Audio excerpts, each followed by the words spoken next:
ఆరోగ్యాభిలాషులందరికీ నా హృదయపూర్వక నమస్కారములు.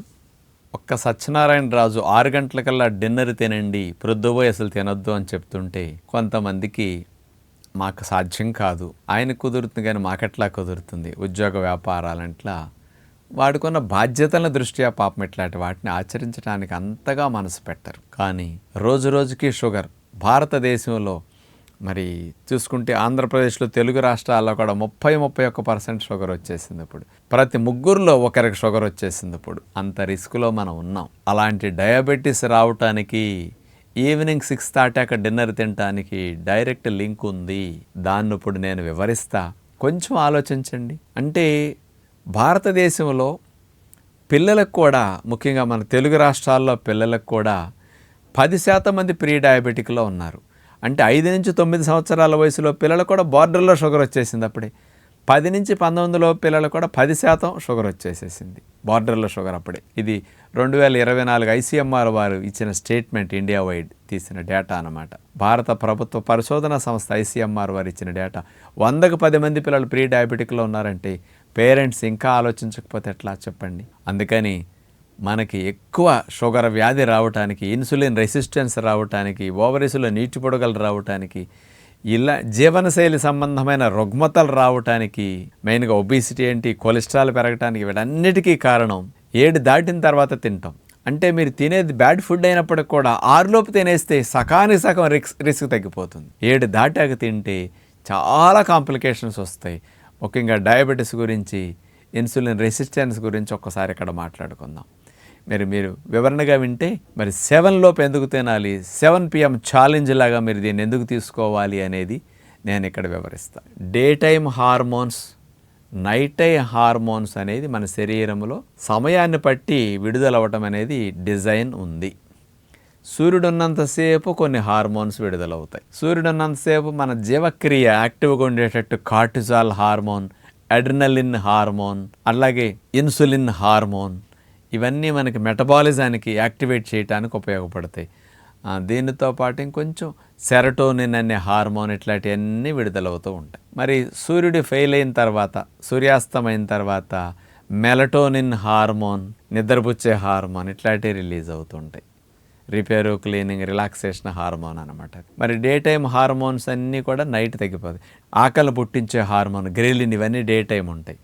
ఇవన్నీ సూర్యాస్తమైన తర్వాత నుంచి ఆగిపోతాయి, తగ్గిపోతాయి. అప్పుడు మనం తింటే రక్తంలో చక్కెర స్థాయిలు పెరిగిపోవటానికి, షుగర్ రావడానికి కారణమవుతాయి. ముఖ్యంగా రక్తంలో చక్కెర స్థాయిలను నియంత్రించే హార్మోన్ ఇన్సులిన్ అంటారు. ఈ ఇన్సులిన్ అనేది ప్యాంక్రియాస్ గ్రంథి విడుదల చేస్తుంది. ఇప్పుడు చూడండి, పొట్టకు దిగువని ప్యాంక్రియాస్ గ్రంథి కనపడుతున్నది కదా. ఈ ప్యాంక్రియాస్ గ్రంథిలో ఉండే బీటా కణాలు, అదిగో చూడండి, బీటా సెల్స్ అని ఉన్నాయి కదా, ఇవి ఇన్సులిన్ ఉత్పత్తి చేస్తాయి. కంఠ భాగంలో ఉండే థైరాయిడ్ గ్రంథి థైరాయిడ్ హార్మోన్స్ని విడుదల చేసినట్టు ఈ ప్యాంక్రియాస్ గ్రంథిలో బీటా కణాలు ఇన్సులిన్ ఉత్పత్తి చేస్తాయి. ఈ ఇన్సులిన్ అనేది మరి రోజుకి 40 యూనిట్లు 50 యూనిట్లు అవసరం అవుతూ ఉంటుంది. మనకు అవసరాన్ని అయితే కొంచెం ఎక్కువైనా చేయగలుగుతుంది, అవసరాలు అయితే తగ్గించగలుగుతుంది. ఇన్సులిన్ అనేది 10-12 గంటల పాటు బీటా సెల్స్ ఉత్పత్తి చేసినందుకు అలసిపోతాయి. అందుకని రాత్రి అంతా మళ్ళీ ఈ బీటా సెల్స్ రెస్ట్ తీసుకుంటే మళ్ళీ డే టైమ్ ఇన్సులిన్ 40-50 యూనిట్లు ఉత్పత్తి చేయడానికి నేను రెడీ అంటాయి అన్నమాట. వాటి డిజైన్ అలా వచ్చింది. పగలు తినే జంతువులన్నిటికీ రాత్రిపూట ప్యాంక్రియాస్లో బీటా సెల్స్ రెస్ట్ తీసుకోవాలి, రాత్రిపూట తినే జంతువులన్నిటికీ పగలు రెస్ట్ తీసుకోవాలి. ఇది డిజైన్. జంతువులన్నీ అలా తీసుకుంటున్నాయి కాబట్టి వాటికి షుగర్ రాదు. మనిషికి ఎందుకు వస్తున్నది ఎట్లాంటిదంటే, పగలు తింటున్నాడు, రాత్రికి తింటున్నాడు. మరి పగలు ఇన్సులిన్ ప్రొడ్యూస్ చేసి రాత్రి ఇన్సులిన్ ప్రొడ్యూస్ చేయాలంటే బీటా సెల్స్ ఎక్కడ పనిచేస్తాయి, ఎంత అని ప్రొడ్యూస్ చేయగలుగుతాయి? ఇది ఒక రీజన్. కాబట్టి ప్యాంక్రియాస్ తక్కువ ఏజ్లోనే మూలబడిపోతుంది, ఇది ఒక నష్టం.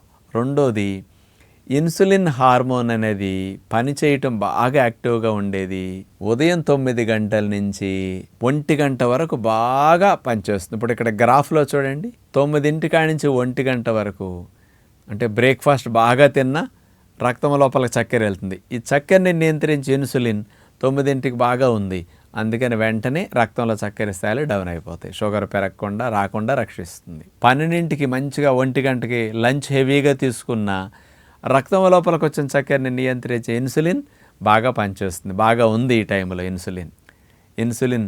బాగా వర్క్ చేస్తుంది. కణాలు తలుపులు తెరిచి రక్తంలో చక్కెర కణం లోపలికి వెళ్ళేటట్టు చేయటం ఇన్సులిన్ సెన్సిటివిటీ అంటారు. అది బాగా పనిచేస్తుంది. చూడండి 1-2 నుంచి ఇక మీకు ఇన్సులిన్ అనేది తగ్గిపోతూ వస్తుంది. సాయంకాలం 6 తర్వాత చూడండి ఇక ఇన్సులిన్ సెన్సిటివిటీ, ఇన్సులిన్ పనిచేసే విధానం ఉండదు ఇక. అందుకని సిస్టమ్ ఇట్లా డిజైన్ చేయబడింది. ఈవినింగ్ 6 లోపు కనుక తీసుకుంటే ఆ ఇన్సులిన్ సెన్సిటివిటీ బాగా ఉండి మీకు రక్తంలో చక్కెరని కణం లోపలికి పంపించేస్తుంది. అంటే రాను చూడండి అట్లా గ్రాఫ్ డౌన్ అయిపోతుంది. మీరు 7 తర్వాత తిన్నారనుకోండి, ఎంత డిఫరెన్స్ ఉంటుందంటానికి ఒక ఎగ్జాంపుల్ చెప్తానండి. మీరు డిన్నర్లో 2 చపాతీ కూర అంత అన్నం తిన్నారు. సుమారుగా 600 శక్తి వచ్చాయి మీరు తిన్నారు. అది 6 గంటలకు తింటే ఈ ఆహారం ద్వారా వచ్చిన చక్కెర ఇన్సులిన్ సెన్సిటివిటీ ఇంకా ఉంటుంది కాబట్టి ఇన్సులిన్ పనిచేస్తుంది అప్పటి వరకు అయితే. కాబట్టి రక్తం లోపలికి వచ్చిన చక్కెర కణం లోపలికి వెళ్ళి మీ రక్తంలో చక్కెర స్థాయిలు రాత్రి 10-11 గంటలకు మనం టెస్ట్ చేసామనుకోండి, చక్కగా 160 లోపు ఈజీగా ఉంటాయి అన్నమాట. రక్తంలో చక్కెర స్థాయిలు ఈజీగా నార్మల్కి వస్తాయి. రాత్రి 8-9ంటికి మీరు తిన్నారనుకోండి, 10ంటికి 2 గంటల తర్వాత రక్త పరీక్ష చేస్తే అదే పుల్కా కూర అన్నం, అదే చపాతీ కూర అన్నం తిన్నారు, 600 శక్తినిచ్చేది. ఇప్పుడు 200కి 225కి పైకి వెళ్ళిపోతుంది మీకు చక్కెర స్థాయిలు. ఎందుకంటే ఇన్సులిన్ అనేది పనిచేయటం సెన్సిటివిటీ పోయి రెసిస్టెన్స్ డెవలప్ అవుతుంది రాత్రిపూట. అందుకని రక్తంలో చక్కెరని కణం లోపలికి పంపించటం చేయలేదు. అందుకని ఇన్సులిన్ చెప్పిన మాట కణాలు వినవు రాత్రిపూట. అందుకని దాన్ని ఇన్సులిన్ రెసిస్టెన్స్ అంటారు. అందుకని డే టైం తిన్నప్పుడు ఇన్సులిన్ సెన్సిటివిటీ ఉంటుంది. చీకటి పడిన తర్వాత తినే కొద్దీ ఇన్సులిన్ రెసిస్టెన్స్ పెరుగుతుంది. ఇన్సులిన్ చెప్పినట్టు కణాలు తలుపులు తెరవవు రాత్రిపూట. ఒక్కొక్కసారి చూడండి షాపులు క్లోజ్ చేసే టైంలో షట్టర్లు వేసి లోపల సర్దుకుంటూ ఉంటారు. ఒక్కోసారి బ్యాంకింగ్ చూడకుండా మధ్యాహ్నం 2-3 గంటల నుంచి కూడా ఈవినింగ్ 4 తర్వాత బ్యాంక్ గేట్లు కూడా వేసే సెక్యూరిటీ కాపలా ఉండే లోపలికి వాళ్ళు పనిచేస్తారు కానీ క్లోజింగ్ చేసుకుంటూ ఉంటారు. అట్లాగే ఈ 6 లోపు కనుక తీసుకుంటే ఇన్సులిన్ మీ మీద బాగా పనిచేసి రక్తంలో చక్కెరని నియంత్రిస్తుంది. అందుకని డిన్నర్లో తినే ఫుడ్ కూడా ఎప్పుడు అన్నాలు, రవ్వలు, పిండ్లు, కార్బోహైడ్రేట్స్ ఎక్కువ ఉన్నాయి తింటారా, ఇన్సులిన్ చాలా తక్కువ ఉంటుంది, ఇన్సులిన్ సెన్సిటివిటీ తక్కువ ఉంటుంది.